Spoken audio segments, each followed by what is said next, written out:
ನಾನಿಲ್ಲಿ ಗಮನಿಸ್ತಾ ಇದ್ದೆ, ನನ್ನ ಕಣ್ಣು ಕುರುಡು ಅಂತ ಕೆಲವರು ತಿಳ್ಕೊಂಡಿರ್ಬೋದು. ಜಗಳೂರವರು ನಿಂತ್ಕೊಂಡು ಪಾಪ ಅವ್ರ ಕೈಲಿ ಗೌರವನ ಸಲ್ಲಿಸಕ್ಕೆ ಆಗ್ಲಿಲ್ಲ.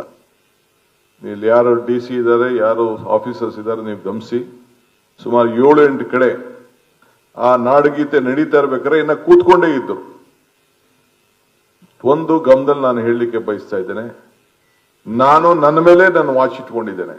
ನನ್ನನ್ನೇ, ನನ್ನ ಆ ನಡತೆ ಬಗ್ಗೆ, ನನ್ನ ಮಾತಿನ ಬಗ್ಗೆ, ನನ್ನ PAಗಳು, ನನ್ನ ಸ್ಟಾಫು, ನನ್ನ ಸಿಬ್ಬಂದಿಯವರು ಏನ್ ಮಾಡ್ತಾರೆ, ಯಾವ ರೀತಿ ನಡ್ಕೊಳ್ತಾರೆ, ಸೂಟ್ ಬೂಟ್ ಹಾಕೊಂಡಿರೋನ್ನ ಹೆಂಗ್ ಬಂದು ಆಂಟಿ ಚೇಂಬರ್ ಕರ್ಕೊಂಡ್ ಬರ್ತಾರೆ, ಹೆಂಗ್ ಒಳಗಡೆ ಬಿಡ್ತಾರೆ, ಅವನ 500 ರೂಪಾಯಿ ನೋಟ್ ಕೊಟ್ಟ ತಕ್ಷಣ ಯಾವ ರೀತಿ ಅವನ ಗನ್ಮೆನ್ ಟ್ರೀಟ್ ಮಾಡ್ತಾನೆ, ಇವೆಲ್ಲ ಕೂಡ ನನಗೆ ನಂದೇ ಆದಂತ ಅನುಭವಗಳನ್ನೆಲ್ಲ ನಾನೆಲ್ಲ ನೋಡಿದ್ದೇನೆ. ಸೊ ಅದಕ್ಕೆ ನಾನು ಪ್ರತಿಯೊಂದು ತಾಲೂಕಿನಲ್ಲೂ ಕೂಡ ಆಡಳಿತದಲ್ಲಿ ಯಾವ ರೀತಿ ನಡೀತಾ ಇದೆ, ನಮ್ಮ ಶಾಸಕರು ಕೂಡ ಯಾವ ರೀತಿ ನಡ್ಕೊಳ್ತಾ ಇದ್ದಾರೆ ಅನ್ನೋದನ್ನ ನಾನು